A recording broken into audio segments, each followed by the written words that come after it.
Je suis Christian Troidec, maire de Carhaix, cofondateur du Festival des Vieilles Charrues.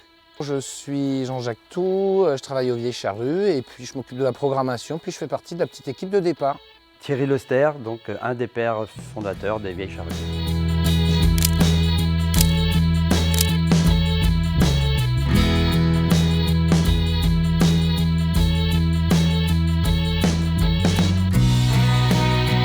L'année 1998, avec l'arrivée du festival ici dans le parc de Quérampil, le samedi, avec un temps magnifique.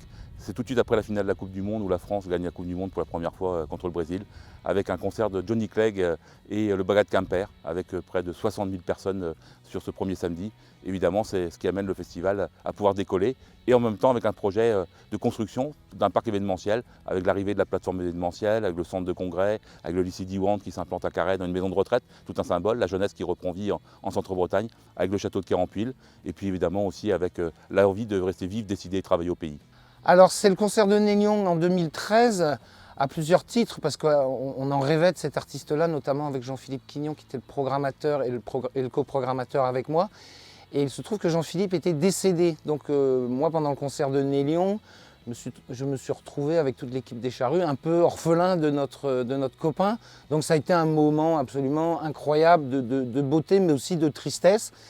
Voilà, c'est ça. Et puis on est super content que l'artiste Neil Young nous ait dédicacé une guitare qui est accrochée dans le bureau de la programmation. C'est vrai qu'avec Jeanne, ma collègue, on regarde cette guitare tous les jours un peu comme un talisman. Alors le souvenir le plus marquant, ce ne sera pas un artiste ou un concert, mais cette première impression que j'ai reçue lorsque je suis arrivé sur le site une semaine avant l'ouverture, donc en 98, quand j'ai aperçu cette scène en construction, cette ossature métallique illuminée et qui préfigurait en fait de ce qu'allait devenir le festival à mon sens. Alors c'est vrai que nous on parle plutôt de report pour se donner de la force pour envisager 2021. C'est sûr qu'on est hyper triste pour le public d'abord, pour les bénévoles et puis pour nous aussi parce qu'on a bossé pendant un an.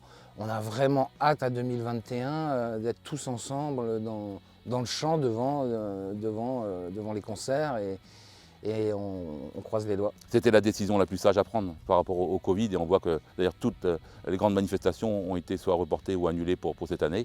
La vie va reprendre. Bien sûr, c'est un manque pour Carhaix, pour tous les jeunes festivaliers qui viennent nous rendre visite. Un manque économique aussi important, hein. On connaît l'impact du festival au niveau financier sur la ville de Carhaix. Mais en même temps, voilà, espoir bien sûr que la 29e édition aura lieu l'année prochaine et on fêtera la 30e dans peu de temps, en 2022. Alors c'est un sentiment de grande tristesse, à l'instar des autres événements qui seront annulés ailleurs. Ici, on va faire en sorte de maintenir le lien avec nos bénévoles, notre armée de bénévoles, nos festivaliers, notre public et aussi nos artistes qui, nous l'espérons tous, viendront l'année prochaine.